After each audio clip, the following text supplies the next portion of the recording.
এক যুবককে বলছিলাম যে ভাই কি ব্যাপার মুখে দাড়ি রাখো না, বলছে হুজুর আমার বয়স হয়নি হুজুর। কি হয়নি? আরো জোরে বলেন, কি হয়নি? খুব বয়স হয়নি হুজুর। আমি বললাম ভাই বিয়ে করছো? বলছে বেশি না হুজুর, 3 ছেলের বাপ। তাই আমি বললাম সোল হওয়ার বয়স আছে, দাড়ি থোয়ার বয়স, আরো জোরে বলেন দাড়ি থোয়ার বয়স। এগুলো চিটারি দুনিয়াতে চললেও আল্লাহর সঙ্গে চিটারি চলবে। ইবাদত করছে কয় বছর? আরো জোরে কোন কয় বছর? 12 বছর বাইজিদ বোস্তামে ইবাদত করার পরে চিন্তা করলো আল্লাহ 12 বছর ইবাদত করলাম, আমার ইবাদত কি তোমার পছন্দ হলো? এবার আল্লাহর ওলি বাইজিদ বোস্তামি আসমানের দিকে তাকায় বলে আল্লাহ আমার ইবাদত কি তোমার পছন্দ হয়েছে? গাছের নিচে বসে আসমানের দিকে তাকিয়েছে, আর গাছের উপরে ছিল একটা কাক। বাইজিদ বোস্তামের মাথা বরাবর ওই কাকটা পায়খানা করে দিছে, বাইজিদ বোস্তামের নাকে পড়ে গেছে। আওয়াজ করে বলেন না নাউজুবিল্লাহ। আল্লাহর ওলি কয় 12 বছর ইবাদত করে এই পুরস্কার?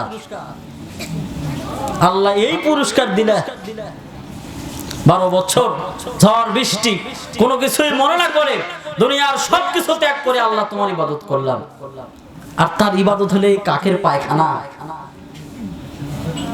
এবার বাইজিদ বোস্তামি মনের ভেতরে একটু কষ্ট লেগে গেল, সর্বনাশ রে, এ কাক 12টি বছর ধরে এই জায়গায় বসে আমি আল্লাহর ইবাদত করি, আর তুই আমার মুখের ভিতরে পায়খানা করে দিস। এবার একটু রাগ নিয়ে ওই কাকের দিকে তাকালো। ওই কাকের দিকে তাকানোর সঙ্গে সঙ্গে বাইজিদ বোস্তামি রহমাতুল্লাহ আলাইহি চোখটা বড় বড় করে কাকের দিকে তাকানোর সঙ্গে সঙ্গে ওই কাকটা জালে পড়ে সারকার হয়ে জমিনের ভিতরে পড়ে গেল। আওয়াজ করে বলেন না আল্লাহু আকবার। এবার বাইজিদ বোস্তামি কয় না রে, 12 বছরের ইবাদত তো বিফলে যায়। কথা কন না, বিফলে যায়, তার মানে কিছু কাজ হচ্ছে। কথা কন ঠিক কেন? কিছু একটা হচ্ছে। এবার বাইজিদ বোস্তামি রহমাতুল্লাহ আলাইহি বলে আজকের এই পাওয়ার দেখে মনে হচ্ছে আমার ইবাদত আল্লাহর কাছে পছন্দ হয়েছে, কিছু একটা পাওয়ার হচ্ছে, তার মানে আর জঙ্গলের ভিতরে বসে থাকা যাবে না। এবার আমি জমিনের ভিতরে ছড়িয়ে পড়বো, সমাজে যাব। যে সমস্ত মানুষগুলা অন্যায় করে বিপদে থাকে, বিপদের ভিতরে থাকে, বিপদে থাকে, আল্লাহর হুকুম মানে না, আল্লাহর সঙ্গে নাফরমানি করে, তাদেরকে প্রথমে আমি দাওয়াত দিব। কথা যদি না শুনে চোখ বড় বড় করব। চোখ বড় বড় করলে আল্লাহর শাস্তি আসবে। দুই একটার মানুষের প্রতি যদি আল্লাহর শাস্তি আসে অটোমেটিক আর বলে এমনি এই ভালো হয়ে যাবে। আওয়াজ করে বলেন না আল্লাহু আকবার। যদি দুটিয়াটা চোখের এই ঝলকানিতে মারা যায়, 2-4টা এমনি ঠিক হয়ে যাবে। কথা কোন ঠিক কিনা বলেন? সম্মানিত ভাইরা, এবার বাইজিদ বোস্তামি রহমাতুল্লাহ আলাইহি এই কথা চিন্তা করে জঙ্গল থেকে বের হয়ে চলে আসবেন। লোকালয়ে আসতেই জঙ্গলের মাথা শেষ মাথায় দেখেন একটা বাড়ি। আসরের নামাজের ওয়াক্ত হয়ে গেল। এবার বাইজিদ বোস্তামি চিন্তা করলেন যে আসরে যখন ওয়াক্ত হয়ে গেল, একটা বাড়ি দেখা যায়, ওই বাড়িতে একটু নক করে একটু ডাকি, দেখি ওখান থেকে যদি আমি একটু পানি পাই তাহলে ওযু করে আসরের নামাজ আদায় করে তারপরে আমি সমাজের ভিতরে যাব। এবার আল্লাহর ওলি বাইজিদ বোস্তামি রহমাতুল্লাহ আলাইহি এবার বাড়িতে ঠক ঠক করে শব্দ করে, বাড়িতে ঠক ঠক করে শব্দ করে, কোনো আওয়াজ আসে না। সালাম দেয়, কোনো আওয়াজ আসে না। বাইজিদ বোস্তামি মনে করে হয়তো বা এই বাড়ির মানুষগুলো ঘুমাচ্ছে, তাই কেউ কোনো কথা বলে না, কোনো আওয়াজ আসে না। এবার বাইজিদ বোস্তামি রহমাতুল্লাহ আলাইহি একটু অপেক্ষা করলেন। কিছুক্ষণ সময় পার হয়ে গেল। কিছুক্ষণ সময় পার হওয়ার পরে ভিতর থেকে একটা মহিলার আওয়াজ আসলো, কে আপনি? কাকে চান? কেন এসেছেন? এবার বাইজিদ বোস্তামি ডাক দিয়ে বলে, মানে আমি একজন দূর দেশের একটা পথিক, আমার একটু আসরের নামাজের সময় হয়ে গেছে, 1 ঘটি পানির যদি ব্যবস্থা করে দাও, ওযু করে আল্লাহর বান্দা আসরের নামাজ পড়তে চাই। আওয়াজ করে বলেন না আল্লাহু আকবার। যদি 1 ঘটি পানি দাও তাহলে আমি একটু আসরের নামাজ পড়ব। এবার মহিলা দেখে বাড়িতে কোনোই পানি নাই, একটু দূরে যেতে হবে। কোনো কথা না বলে বের হয়ে চলে গেল দূরে পানি আনার জন্য। দীর্ঘ সময় পার হয়ে যায়, বাইজিদ বোস্তামের আর ধৈর্য কাটায় না। খেরে পানি চাইলাম, প্রথমে ডাকলাম, জবাব আসলো অনেকক্ষণ পরে, আবার পানি চাইলাম, আবার কোনো খোঁজ খবর নাই। আসরের নামাজের ওয়াক্তের সময় তো অল্প, নামাজই বেনামাজ শেষ হয়ে যায়। এবার বাইজিদ বোস্তামি রহমাতুল্লাহ আলাইহি ধৈর্য কুলায় না। দীর্ঘ সময় পার হওয়ার পরে মহিলা চলে আসলো, বলছে হুজুর আমি পানি এনেছি। এবার বাইজিদ বুস্তামি ডাক দিয়ে বলে, দেখো নামাজের ওয়াক্ত প্রায় শেষের দিকে, তোমার এত কেন দেরি হলো? বাইজিদ বুস্তামি একটু রাগান্বিত হয়ে গেল, তার কারণ ভিতরে পাওয়ার ঢুকছে। পাওয়ার কতক্ষণ ঠিক কিনা বলেন? মানুষের ভিতরে পাওয়ার ঢুকলে গরম হয় কিনা কোন? আরো জোরে কোন হয় কিনা বলেন? 5 বছরের জন্য সিএর বলে যে গরম কতক্ষণ দেখে, মেম্বার হলে তার পাওয়ার এলাকায় থাকা যায় না, আর উপর দিকে গেলে যে কি হবে আল্লাহ ভালো জানে।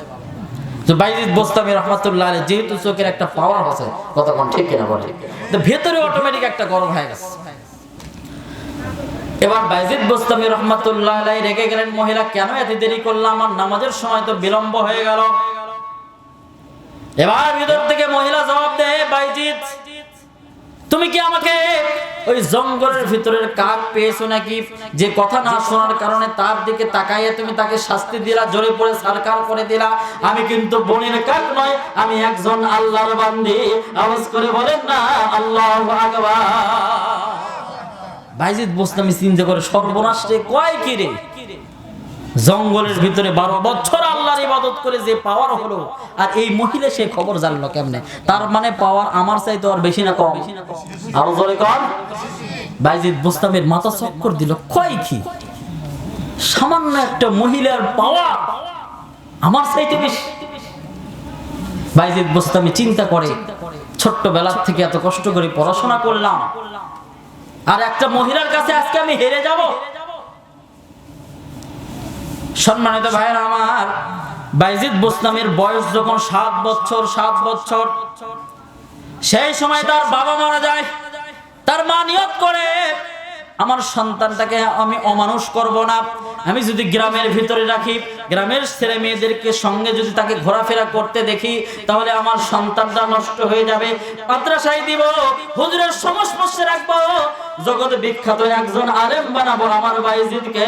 আওয়াজ করে বলেন না আল্লাহু আকবার। তার মা একজন আলেমের কাছে নিয়ে গেল, 7 বছরের সন্তান বাইজিদকে নিয়ে গিয়ে বলতেছে, হুজুর আমার সন্তানকে আপনার হাতে তুলে দিয়ে গেলাম, আমার সন্তানটা এতিম, বাপ নাই, হুজুর আপনার কাছে দিয়ে গেলাম, যতদিন পর্যন্ত আমার সন্তান আপনার মতো না হবে, ততদিন পর্যন্ত আমার বাইজিদ যেন বাড়িতে ফিরে না যায়। এবার হুজুর বলল, আচ্ছা ঠিক আছে, যতদিন পর্যন্ত আমার সমান এলেম অর্জন না করবে, ততদিন পর্যন্ত আমি বাইজিদকে তোমার বাড়িতে ফিরে দেব না। এবার 1 দিন 2 দিন 3 দিন করে 3টা মাস পার হয়ে গেল। 7 বছরের সন্তান বাইজিদ, তার মনের ভিতরে একদিন মায়ের কথা মনে পড়ে গেল। মায়ের কথা মনে করে 2 চোখ দিয়ে পানি ঝরে দিল, মায়ের কথা বলে কান্নাকাটি শুরু করলো। হুজুরের কাছে গিয়ে বলে, হুজুর একটা দিনের জন্য আমাকে একটু ছুটি দেন, আমি মার সঙ্গে একটু দেখা করব, মার সঙ্গে একটু কথা বলে আবার চলে আসব।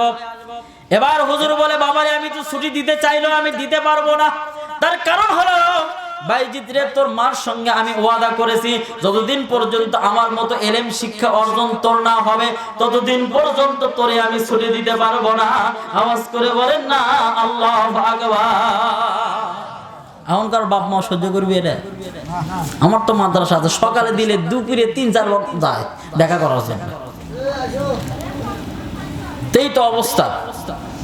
তো বাইজিদ বুস্তামি রাহমাতুল্লাহ আলাইহি শিক্ষক বলে, বাবারে বাইজিদ, তুই তো ছোট মানুষ, তোর মনের মধ্যে মায়ের কথা মনে পড়বে, মার কথা মনে পড়বে, মার কাছে যাইতে ইচ্ছা করবে, কিন্তু আমি তো তোর মায়ের কাছে ওয়াদা করেছি রে বাবা, যতক্ষণ পর্যন্ত আমার মতো আলেম তুই না হবি, ততক্ষণ পর্যন্ত তোর মায়ের কাছে তোকে আমি দিয়ে যাব না। এবার বাইজিদ বুস্তামি রাহমাতুল্লাহ আলাইহির কান্নাকাটির আওয়াজ আরো বেড়ে যায়, অস্থির হয়ে যায়। ছোট্ট মানুষ যখন মার কথা মনে করে নিজেকে আর থামাইতে পারে না, অস্থির হয়ে যায়। এবার শিক্ষক ডাক দিয়ে বলে, বাইজিদ রে, একটা সত্যে তোকে আমি ছুটি দিতে পারি, তোর মায়ের কাছে যাওয়ার অনুমতি দিতে পারি, এই কোরআনটা যদি আমাকে শোনাইতে পারিস, মুখস্থ হেফজ যদি শোনাইতে পারিস, বাইজিদ আগামীকাল তোর জন্য ছুটির ব্যবস্থা হয়ে যাবে। আওয়াজ করে বলেন না আল্লাহু আকবার। 1 রাতের মধ্যে পুরা কোরআন মুখস্থ করা সহজ না কঠিন? আরো জোরে কর, খুবই কঠিন। কেমনে হয়? বছরের পর বছর মাদ্রাসায় সন্তান থেকে কোরআন হেফজ করতে পারে না, আর 1 রাতের মধ্যে কেমনে হেফজ করে? ওস্তাদ মনে করেছে এটা বাইজিদের পক্ষে সম্ভব না, যখন সকালবেলা আমাকে পুরা কোরআন শরীফ শোনাতে পারবে না, আমি বলবো বাবা তোমার ছুটিও মঞ্জুর হবে না।